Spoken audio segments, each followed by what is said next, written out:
Graça e paz, querido. Que alegria você aqui conosco na nossa terceira aula de oração que prevalece. Tantos segredos, tantas coisas boas, né? Tanta verdade da palavra de Deus que muitas vezes lemos e passamos desapercebidos e nem observamos aquilo que Deus colocou como princípio, como valores, né? A importância de descobrir a forma correta de orar vai te dar chaves que vai destravar o resultado, vai te dar chaves que vai te fazer chegar ao objetivo, ao alvo final. Então você tem que ir ao governo dos céus, você tem que ir ao rei dos céus, você tem que ir com um documento legal, que é a palavra de Deus, a palavra que saiu da boca de Deus. Não ore os teus sentimentos, não ore as tuas emoções, não ore os teus próprios pedidos, mas traga a palavra de Deus de volta a ele. Essa é a Constituição, essa é a palavra, esse é o princípio do reino. Deus nunca disse que Ele vai satisfazer todos os teus desejos, todos os teus pedidos. Não, Jesus disse, eu estou velando, eu estou vigiando para cumprir a minha palavra. A palavra dele vai prevalecer, a palavra dele vai ser cumprida. É por isso que a oração de muitos não está sendo respondida, porque muitos oram seus sentimentos, seus desejos, as suas vontades, e Deus está dizendo, ei, traga a mim a minha palavra, traga a mim a constituição do meu reino. Quando você vai ao tribunal natural, e vai ficar diante do juiz, o juiz não quer saber os seus sentimentos, o juiz não quer saber a tua vontade, o juiz não quer saber como está a sua emoção, o juiz quer a lei que respalda. O advogado, ele vai ter que procurar na lei um respaldo. Então nós observamos o quê? Nosso advogado é o nosso Senhor Jesus Cristo, que se for segundo a sua palavra, que se for segundo a vontade de Deus, ele está à direita do Pai intercedendo por nós. Ele não vai interceder por aquilo que não é vontade de Deus ou que não esteja na Constituição. Quando o diabo tentou Jesus, Jesus nunca disse ao diabo como ele estava se sentindo, o que ele estava passando. Jesus não disse ao diabo que ele estava em jejum, que ele estava com fome, mas sempre ele respondeu ao diabo, está escrito. Está escrito, está escrito. Ou seja, na Constituição, na palavra, na lei, a palavra, a Constituição, ela diz isso e foi através disso que ele venceu. Quando você vai a uma corte e fica, a um tribunal e fica diante do juiz para receber os seus direitos, não adianta você começar a chorar, você espernear, não adianta ali você querer demonstrar suas emoções. O juiz vai dar recesso e vai suspender por um tempo até você se controlar, porque fora de controle ele nem te atende. Então, enquanto você não engole o choro e apresenta a lei, apresenta o respaldo, apresenta a palavra, o tribunal não responde a emoções, o tribunal responde às leis. O povo religioso é um povo muito emocional, mas o cidadão do reino, ele tem que conhecer o seu direito. Não que ele tenha mérito, mas os direitos que foram conquistados por Cristo Jesus na cruz do Calvário. Os líderes religiosos muitas vezes ficam presos a coisas humanas, sempre olhando para a crítica, né? Os líderes religiosos da época de Jesus também eram assim, criticavam Jesus por tudo.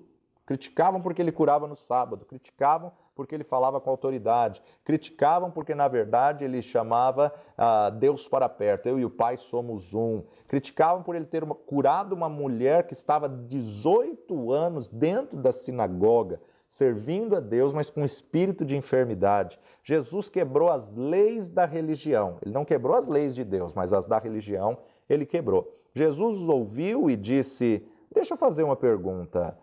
Se o teu animal cair num buraco num sábado, você vai deixar ele morrer ou você vai tirá-lo de lá?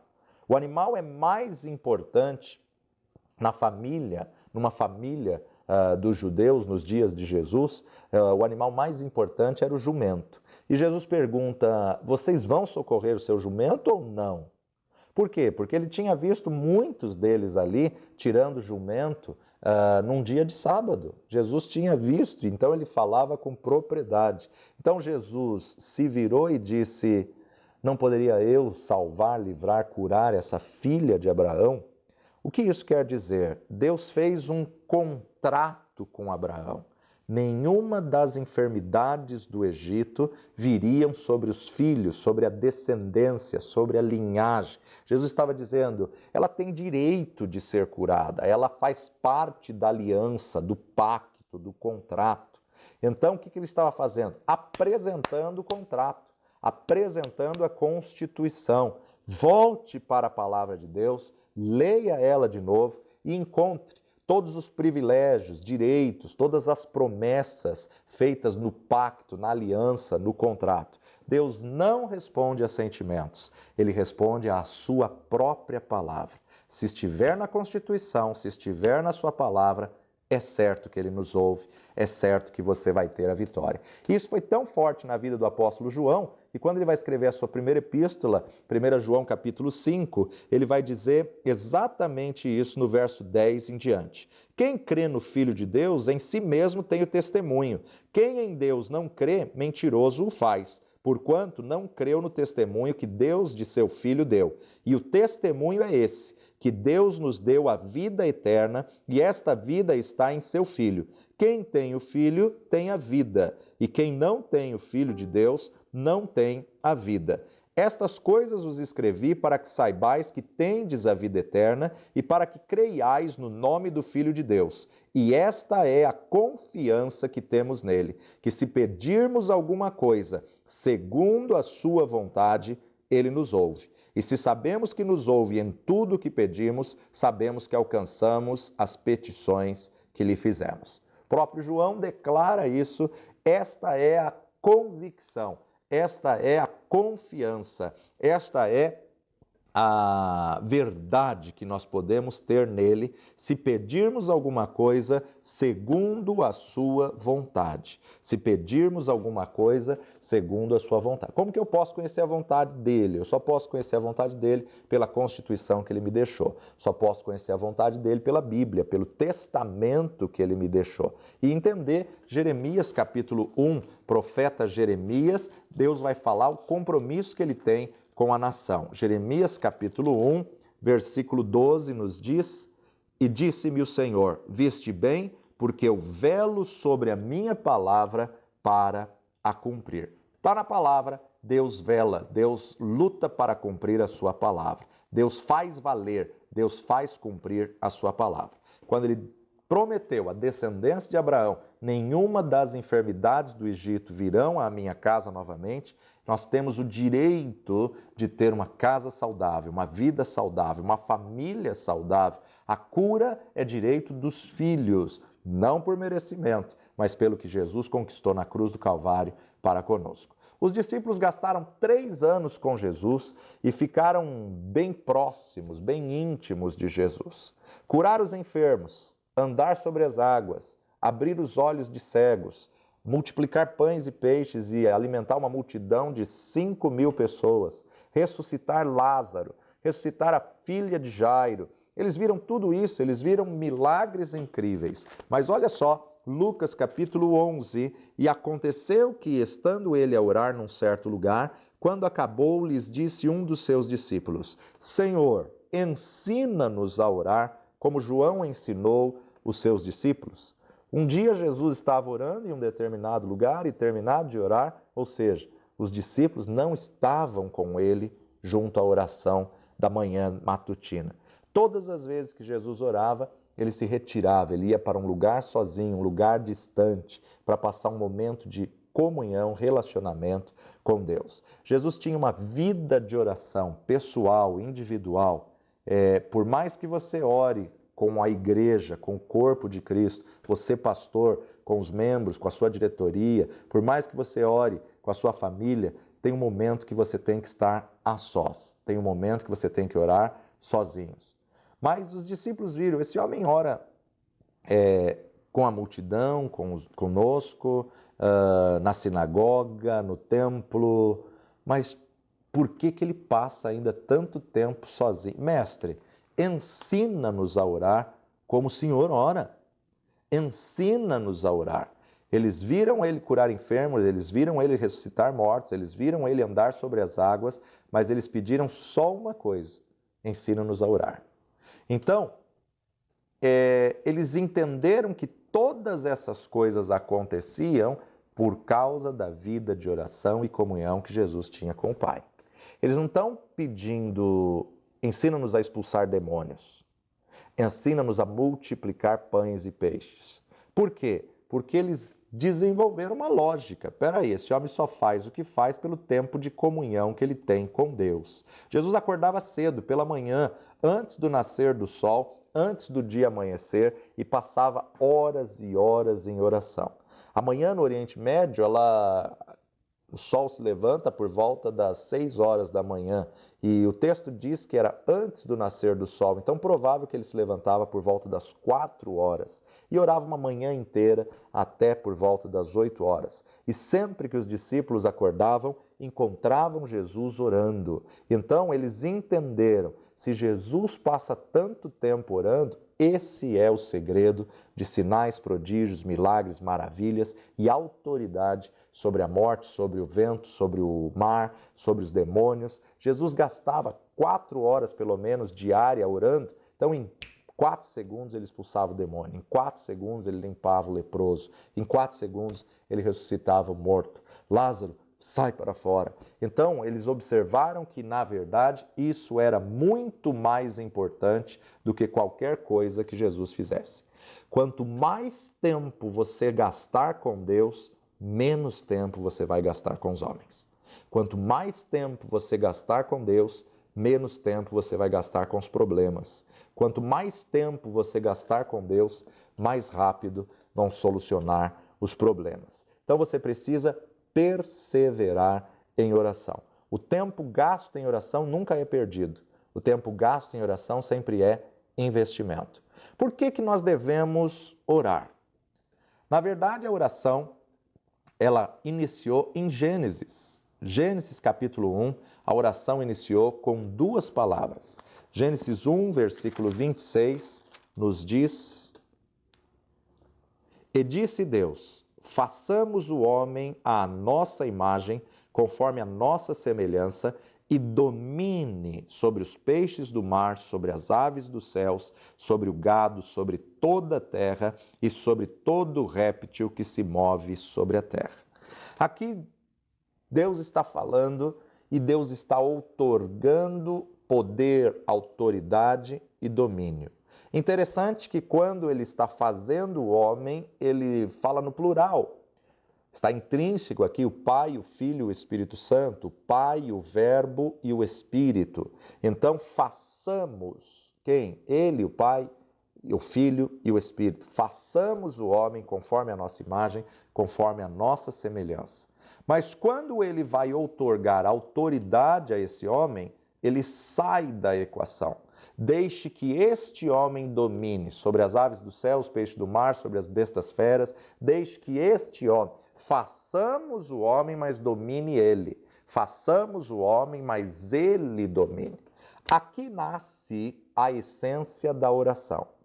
Como você está dominando o seu Éden? Como você está dominando a sua esfera? Como você está dominando o que Deus colocou, o seu mundo? Você pode dominar pela sua própria vontade, você pode dominar guiado, dirigido por Satanás, ou você pode dominar guiado e dirigido por Deus através do seu Santo Espírito. Domine eles, domine eles. Ou seja, Deus saiu da equação e deu domínio ao homem sobre a terra. Deus saiu da equação e entregou autoridade e domínio. Os céus são os céus do Senhor, mas a terra ele a deu aos filhos dos homens. Deus não disse, façamos o homem e nós vamos dominar com ele sobre a terra. Façamos o homem e domine ele. Quando o rei fala, a sua palavra se torna lei. Quando o rei fala, a sua palavra se torna constituição. Quando Deus fala, a sua palavra não volta atrás, a sua palavra se torna lei.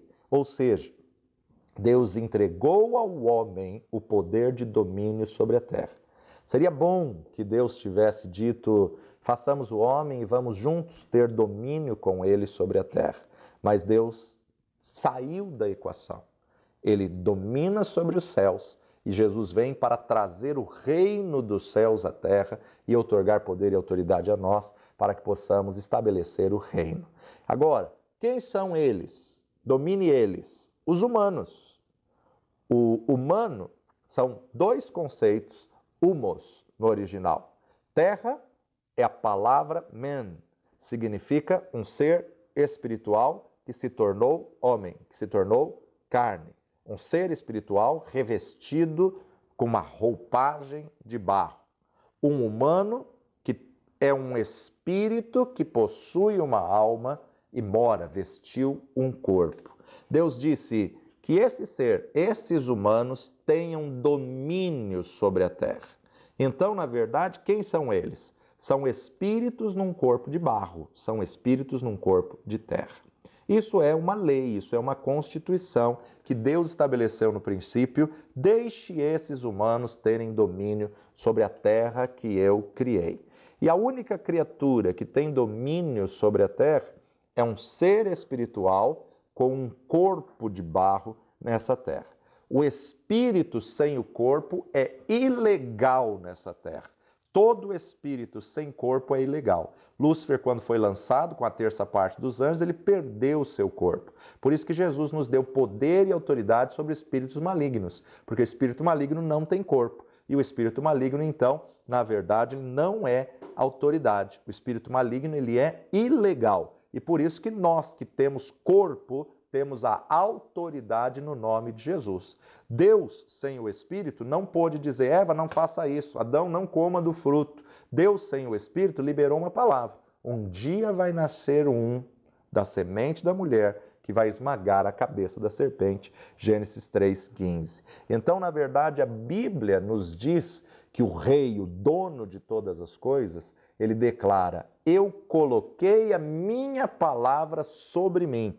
Deus nunca vai quebrar a sua palavra. Deus nunca vai ir contra o que está estabelecido na sua palavra. Se ele deu domínio para o homem tem feito da terra um caos. Se ele deu domínio para o homem tem feito o que está a seu bel prazer. Agora, precisa se levantar uma igreja na autoridade do nome de Jesus e estabelecer o reino. Mas para essa igreja saber como agir, como fazer, qual o próximo passo a tomar, ela precisa estar em comunhão com Deus, ela precisa estar alinhada com a vontade de Deus. Ela precisa buscar conhecimento, ela precisa buscar a verdade, mas ela precisa, acima de tudo, buscar a presença de Deus em oração, em jejum, em clamor. Qualquer espírito sem um corpo é ilegal na terra. Por isso que você, em o nome de Jesus, tem autoridade de Jesus sobre qualquer espírito maligno. Você tem autoridade porque você tem corpo físico na terra. Você está em carne e sangue, então você tem autoridade do nome de Jesus para expulsar todo espírito ilegal em nome dele. Então, o que é a oração? A oração é um modo de viver, é um estilo de vida. A oração não é um tempinho com Deus. Os grandes homens da terra são aqueles que separam um tempo para orar, para estar em comunhão, para estar com Deus. Então nós podemos dizer que a definição de oração é relacionamento, conversa. Oração é você conversar com Deus, falar com Deus, é você comunicar-se com Deus. Uma comunicação pessoal com um Deus pessoal digno de confiança. Oração é dar a Deus acesso às nossas necessidades para que Ele possa dar a estratégia e a direção pela sua constituição para sairmos de um problema. A oração exige disciplina, a oração exige perseverança. Na definição padrão de oração, nós podemos dizer que oração é fazer petições a Deus. Fazer petições, e não é pecado você pedir. O próprio Senhor Jesus diz, pedi e dar-se-vos-á. Mas um advogado, quando ele faz uma petição, ele faz a petição respaldada na Constituição. Ele faz a petição respaldada na lei. A oração é mais do que petição, porque a oração é uma comunhão espiritual com o Criador, é uma comunhão espiritual com a fonte, com a essência, uma comunhão profunda, uma comunhão íntima. Se você quiser conhecer o coração de Deus, abra o seu coração para Ele. Nem sempre você vai ter oração só para pedir, né? Estamos tão acostumados a pedir e muitas vezes deixamos de orar porque não temos o que pedir. Mas a verdade é que a oração você pode ir além do que o pedido. Você pode desenvolver uma prática de louvor, de ações de graça, de adoração, entrar na presença dele pelo que ele é e não pelo que ele pode fazer. A oração é você falar com o Pai Celestial, uma comunhão pessoal com Deus, mas um Deus pessoal digno de confiança. Paulo vai dizer em Efésios capítulo 3, verso 2, Efésios 3, 2, se é que tendes ouvido a dispensação da graça de Deus, que para convosco me foi dada. Então, Paulo está dizendo acerca da plenitude, acerca da importância de nós entendermos que Deus habita em nós, através do seu Espírito e através do tanto de palavra que nós nos alimentamos. A plenitude da Trindade habita em mim. Deus Pai, Deus Filho, Deus Espírito Santo habitam em mim através do Espírito Santo de Deus e através da palavra que eu me alimento. Para orarmos, nós temos que reconhecer a presença de Deus para podermos falar com o nosso Pai Celestial. Por que os grandes homens fizeram coisas como Smith Wigglesworth, um ministério de ressurreição, George Miller, um ministério incrível que o Senhor o abençoou e o direcionou, tantos outros que a gente pode destacar aqui no decorrer da história da igreja. Todos eles, se você for estudar a biografia, você vai observar que eles tinham uma vida de oração e uma vida com a palavra. Eles passavam horas e horas e horas na presença de Deus em oração. Se nós formos ver os grandes missionários e os grandes evangelistas, mesmo que seja numa choupana, num barraco de madeira, eles passavam momentos de oração, e diz a história até que uma dessas casas de madeira de um deles, quando ele morreu, entraram naquele local e o cômodo tinha o hálito dele, de tanto que ele orava dentro daquele cômodo, de tanto que ele clamava dentro daquele lugar. A oração move as mãos daquele que move o mundo. A oração move as mãos daquele que move o mundo. Oração também pode ser usada com o seguinte termo: invocar, aclamar, clamar, pedir, rogar, interceder, agradecer, aproximar, buscar, fazer deprecações. São tudo termos que apontam para a oração. Olha, por exemplo, Salmo capítulo 3, verso 4. Salmo 3, 4. Com a minha voz clamei ao Senhor, Ele ouviu-me desde o seu santo monte. Salmo 17, verso 6. Salmo 17, 6. Eu te invoquei, ó Deus, pois me queres ouvir. Inclina para mim os teus ouvidos e escuta as minhas palavras. Salmo 25. Davi roga a Deus que o livre dos seus inimigos e que lhe perdoe os seus pecados. A ti, Senhor, levanto a minha alma. Deus meu, em ti confio. Não me deixes confundido, nem que os meus inimigos triunfem sobre mim. Na verdade, não serão confundidos os que esperam em ti, confundidos serão os que transgridem sem causa. Faze-me saber os teus caminhos, Senhor, ensina-me as tuas veredas. Guia-me na tua verdade e ensina-me, pois tu és o Deus da minha salvação. Por ti estou esperando todo o dia. Lembra-te, Senhor, das tuas misericórdias e das tuas benignidades, porque são desde a eternidade. Não te lembres dos pecados da minha mocidade, nem das minhas transgressões, mas segundo a tua misericórdia, lembra-te de mim por tua bondade, Senhor. Bom e reto é o Senhor, pelo que ensinará o caminho aos pecadores. Guiará os mansos retamente, e aos mansos ensinará o seu caminho. Todas as veredas do Senhor são misericórdia e verdade para aqueles que guardam o seu concerto e os seus testemunhos. Por amor do teu nome, Senhor, perdoa a minha iniquidade, pois é grande. Qual é o homem que teme ao Senhor? Ele o ensinará no caminho que deve escolher. A sua alma pousará no bem e a sua descendência herdará a terra. O segredo do Senhor é para os que o temem, e ele lhes fará saber o seu conserto. Os meus olhos estão continuamente no Senhor, pois ele tirará os meus pés da rede. Olha para mim e tem piedade de mim, porque estou solitário e aflito. As ânsias do meu coração se têm multiplicado, tira-me dos meus apertos. Olha para a minha aflição e para a minha dor e perdoa todos os meus pecados. Olha para os meus inimigos, pois se vão multiplicando e me aborrecem com ódio cruel. Guarda minha alma e livra-me. Não me deixes confundido, porquanto confio em ti. Guarda-me e a sinceridade e a retidão, porquanto espero em ti. Redime, ó Deus, a Israel de todas as suas angústias. Observamos aí o salmista se apresentando diante de Deus, apresentando as suas queixas, suas razões, apresentando a aliança que ele tinha diante do Deus Todo-Poderoso. Gênesis 4, 26. E a Sete mesmo também nasceu um filho e chamou seu nome Enos. Então se começou a invocar o nome do Senhor. Sabemos que Deus tinha uma aliança com Adão e Eva e que, na verdade, quebraram a aliança com Deus por causa da desobediência, comeram do fruto proibido. E aí, então, nascem os filhos, nasce Caim e Abel. Abel fez uma oferta agradável ao Senhor e Caim se irou. Caim se enciumou porque Deus aceitou a oferta de Abel e não aceitou a dele, e então matou ao seu irmão Abel. E aí, então, nós observamos que a linhagem do mal cresceu, né? A linhagem do mal prosperou, progrediu aí através de Caim, e a linhagem de Caim é muito má. Mas então Eva tem um relacionamento com Adão, nasce um outro filho, nasce Sete, e agora ela diz: alcancei do Senhor um outro varão, e então nós podemos observar que agora voltou a invocar o nome do Senhor. A geração de Sete é uma geração que invocava.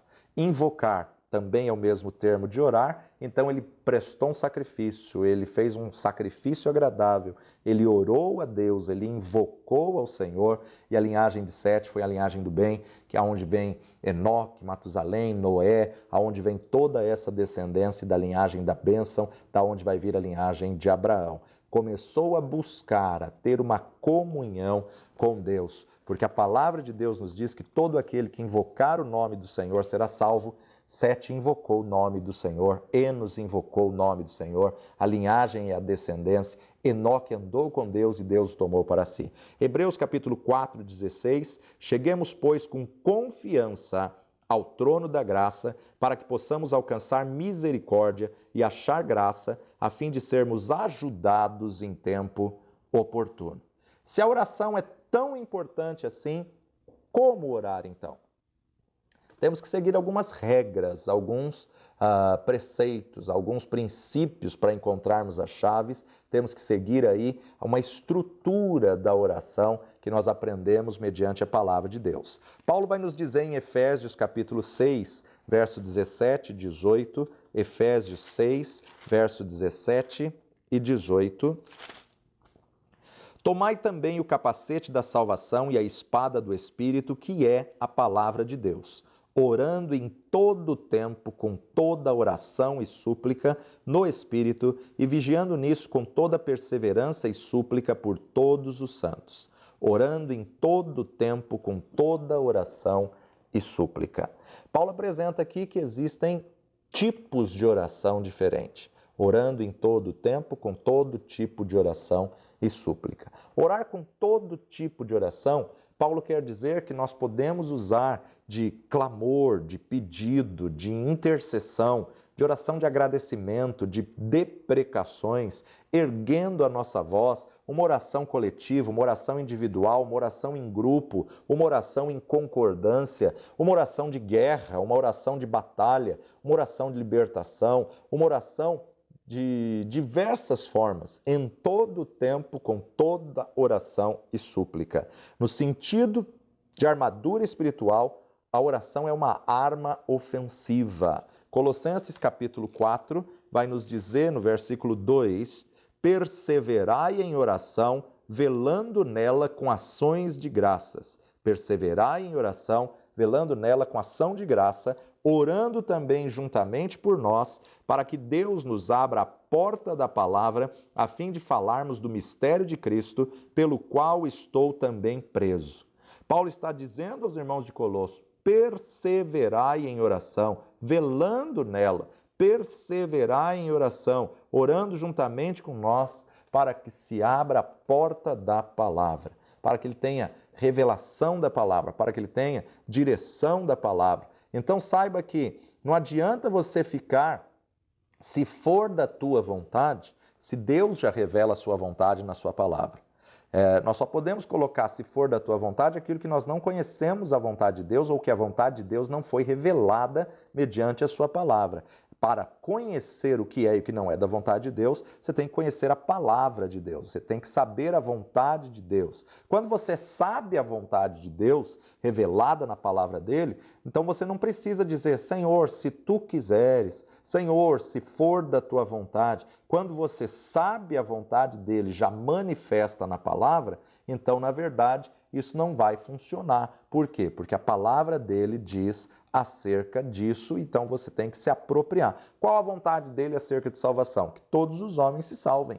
Então eu tenho que clamar para que o Espírito convença do pecado, do juízo e da justiça. E assim também em outras coisas. Não podemos padronizar, não podemos engessar o agir de Deus dentro de uma caixinha e achar que ele só pode operar dentro daquele limite. Não, isso não funciona.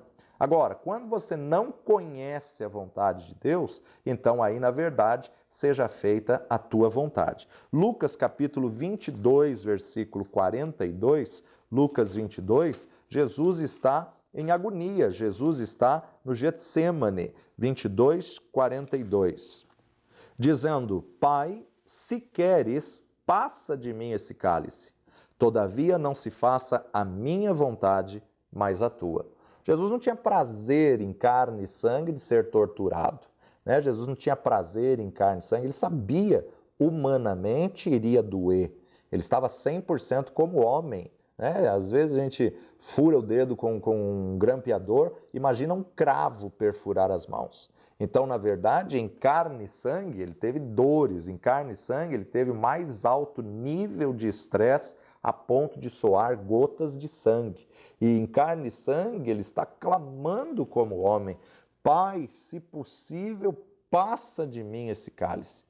Mas, todavia, não seja feita a minha vontade, prevaleça a tua. Então, nós temos que entender quando usar essa frase, quando colocarmos cumpra a tua vontade, seja feita a tua vontade. Se a vontade de Deus já é revelada na palavra, declare a palavra.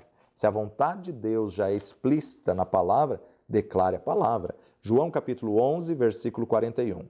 Tiraram, pois, a pedra, e Jesus, levantando os olhos para os céus, disse, Pai, graças te dou por me haveres ouvido. Eu bem sei que sempre me ouves. Mas eu disse isso por causa da multidão que está ao redor, para que creiam que tu me enviaste. E tendo dito isto, clamou com grande voz, Lázaro, vem para fora. E o defunto saiu, tendo as mãos e os pés ligados com faixas, e o seu rosto envolto num lenço. Disse-lhe Jesus, desligai-o e deixai-o ir. Jesus já tinha a vontade de Deus ressuscitar Lázaro. Jesus já sabia qual era a vontade de Deus. Por isso que ele esperou 4 dias, né? Porque havia lá uma crença que até o 3º dia a alma estava do lado, se você chamar com autoridade, voltava. Não, Jesus não chegou atrasado. Jesus aguardou com um propósito. Jesus esperou o 4º dia com um propósito. Por causa da crença de uma seita que havia nessa região, nessa época, eles acreditavam que se até o 3º dia alguém chamasse com autoridade, a pessoa ressuscitaria. Então, na verdade, Jesus, para não dar margem para essa crença errada, pagã, ter respaldo para dizer, tá vendo? Olha aí, era só alguém chamar com autoridade que ele voltaria. Então, Jesus esperou 4 dias e chegou no 4º dia. Saiba que na oração você está se comunicando com Deus. Se você está se comunicando com Deus, então, na verdade, você tem que aprender a relacionar-se. Temos que ter a certeza de que Deus está presente. Jesus diz, Pai, eu sei que sempre me ouves. Deus quer ser íntimo de você e intimidade só vem com tempo de oração, com tempo de diálogo, com tempo de conversa, de relacionamento. Segundo lugar, quando você orar, peça a Deus em o nome de Jesus. Você não vai orar pedindo a Jesus, vai orar pedindo ao Espírito Santo. Você vai orar ao Pai em nome de Jesus. Tem muitas pessoas que não estão cumprindo esse protocolo na oração. João 16, verso 23, e naquele dia nada me perguntareis. Na verdade vos digo que tudo quanto pedirdes a meu Pai em meu nome, ele vô-lo há de dar. Até agora nada pedistes em meu nome. Pedi e recebereis, para que a vossa alegria se cumpra. Você quer pedir? Peça, mas peça ao Pai, endossado, assinado pelo nome de Jesus. Quando você quer receber alguma coisa, ore a Deus Pai, clame a Deus Pai, em nome de Jesus e receba. Creia que o Senhor ouviu. Siga as regras ensinadas pela palavra de Deus. Pai, em nome de Jesus, com a procuração que Jesus me deu, dizendo tudo que pedirmos em nome dele. Eu peço em nome dele. Efésios capítulo 1, verso 3. Efésios 1, 3. Bendito Deus e Pai de nosso Senhor Jesus Cristo, o qual nos abençoou com todas as bênçãos espirituais nos lugares celestiais em Cristo. Deus já nos abençoou nos lugares celestiais. Agora precisamos materializar isso na esfera humana, precisamos trazer o reino dele à terra. João capítulo 14, versos 6 e 7. Disse-lhe Jesus: Eu sou o caminho e a verdade e a vida. Ninguém vem ao Pai senão por mim. Se vós me conhecesseis, a mim também conheceríeis a meu Pai. Desde agora o conheceis e o tendes visto. Então você observa Jesus mostrando a sua identidade, revelando eu e o Pai somos um. Ninguém vem ao Pai senão por mim. O único caminho que te leva a Deus é Jesus Cristo, o homem, que veio, morreu e ao terceiro dia ressuscitou para nos dar vida e vida com abundância. Quem o tem como Senhor, a saber se com a tua boca o confessares, em teu coração creres que Deus ressuscitou dos mortos, será salvo. E quando orar, ore segundo a palavra. Vamos voltar lá para a primeira epístola de João, capítulo 5, versículo 14 e 15. E esta é a confiança que temos nele, que se pedirmos alguma coisa segundo a sua vontade, ele nos ouve. E se sabemos que nos ouve em tudo que pedimos, sabemos que alcançamos as petições que lhes fizemos. Então, orar precisa ser feito segundo a vontade de Deus, segundo a Constituição, segundo o que ele deixou na lei, na sua palavra, no grafo. Mateus 8, 17. Para que se cumprisse o que fora dito pelo profeta Isaías, que diz: Ele tomou sobre si as nossas enfermidades e levou as nossas doenças. Salmo 103, 3. Salmo 103, 3. É ele que perdoa todas as tuas iniquidades e sara todas as tuas enfermidades. Isaías 53, 3 a 5. Era desprezado e o mais indigno entre os homens, homem de dores, experimentado nos trabalhos, e como um de quem os homens escondiam o rosto, era desprezado, e não fizemos dele caso algum. Verdadeiramente ele tomou sobre si as nossas enfermidades e as nossas dores levou sobre si. E nós o reputamos por aflito, ferido de Deus e oprimido. Mas ele foi ferido pelas nossas transgressões e moído pelas nossas iniquidades. O castigo que nos traz a paz estava sobre ele, e pelas suas pisaduras fomos sarados. Deus age segundo a sua palavra. Se a nossa oração estiver de acordo com a sua palavra, é certo que ele nos ouve. Podemos ter essa certeza, podemos ter essa convicção. A palavra liberada. Se eu não orar, eu retardo a atuação de Deus na minha vida. Porque Deus, ele tem um compromisso com a sua palavra. Deus tem um compromisso com aquilo que ele declarou na palavra. Salmo 89, versos 33 e 34. Mas não retirarei totalmente dele a minha benignidade e nem faltarei à minha fidelidade. Não quebrarei o meu concerto, não alterarei o que saiu dos meus lábios. Deus zela em cumprir a sua palavra, Deus tem um compromisso com a sua palavra, então nós temos que orar conforme a sua palavra. Nós temos que aprender a orar segundo a palavra de Deus, porque quando eu oro segundo a palavra de Deus, eu oro segundo a sua vontade.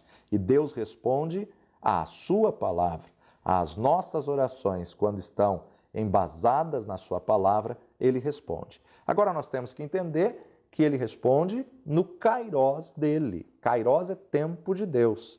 Nem sempre estamos prontos, nem sempre estamos preparados para a resposta que Deus vai nos dar. Então, o fato de não acontecer instantaneamente não significa que Deus não respondeu a sua oração.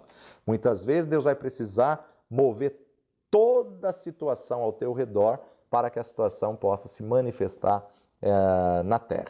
Segundo Timóteo, capítulo 3, verso 16, toda a escritura divinamente inspirada é proveitosa para ensinar, para redarguir, para corrigir, para instruir em justiça, para que o homem de Deus seja perfeito e perfeitamente instruído para toda boa obra. Então, a Escritura, ela nos ensina, a Escritura nos repreende, a Escritura nos corrige, e tal qual a Escritura faz, o nosso Deus também faz conosco. Salmo 105, verso 4, buscai ao Senhor e a sua força, buscai a sua face continuamente. 1 de Crônicas, capítulo 16, 1 de Crônicas 16, verso 11. 1 de Crônicas 16, 11. Vai repetir o que acabamos de ler no Salmo 105, 4. Buscai o Senhor e a sua força, buscai a sua face continuamente. Sempre que na Bíblia repete, é um sinal que nós temos que prestar bastante atenção. O texto está nos dizendo para buscarmos a face do Senhor continuamente. Agora, sempre que falamos perpetuamente ou perseverar, permanecer, nós entendemos que Paulo nos diz sobre a importância da oração contínua, a importância da oração sem cessar. Olha só, 1 Tessalonicenses, capítulo 5, a partir do versículo 17.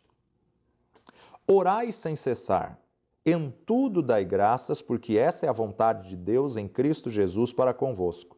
Não extingais o Espírito, não desprezeis as profecias, examinai tudo e retende o bem. Abstende-vos de toda aparência do mal, e o mesmo Deus de paz vos santifique em tudo, e todo o vosso espírito e alma e corpo sejam plenamente conservados, irrepreensíveis para a vinda de nosso Senhor Jesus Cristo. Orai sem cessar, orar continuamente, orar em todo tempo, com todo tipo de oração e súplica, orar diante da presença do Deus Todo-Poderoso em todo tempo. Amós capítulo 5, verso 4. Amós capítulo 5, verso 4.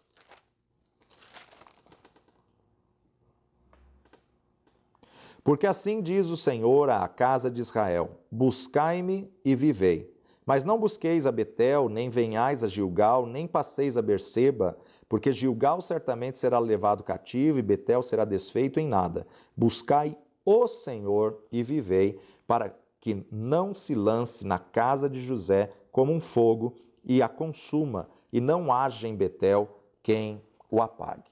Aqui nós vemos Deus dizendo ao profeta: busque o Senhor, né? Não se apegue a coisas que representam o Senhor. Não se apegue à casa, não se apegue à situação, não se apegue ao local. Busque ao Senhor. A casa pode até passar, mas a palavra do Senhor permanece para sempre. Buscai ao Senhor e vivei. Vida aqui é vida zoe, vida abundante, vida do tipo da vida de Deus. Oração foram ordenanças, Deus ordenou, Deus mandou, não é uma opção, não é uma escolha. Através dos profetas, através dos apóstolos, através dos discípulos, através do salmista, através do próprio Senhor Jesus Cristo, Deus nos deu uma ordem de orar continuamente, de orar em todo o tempo. Então a oração não é uma opção, a oração é um estilo de vida, é um modo de vida do cristão. Que você possa colocar esse estilo de vida em prática na sua vida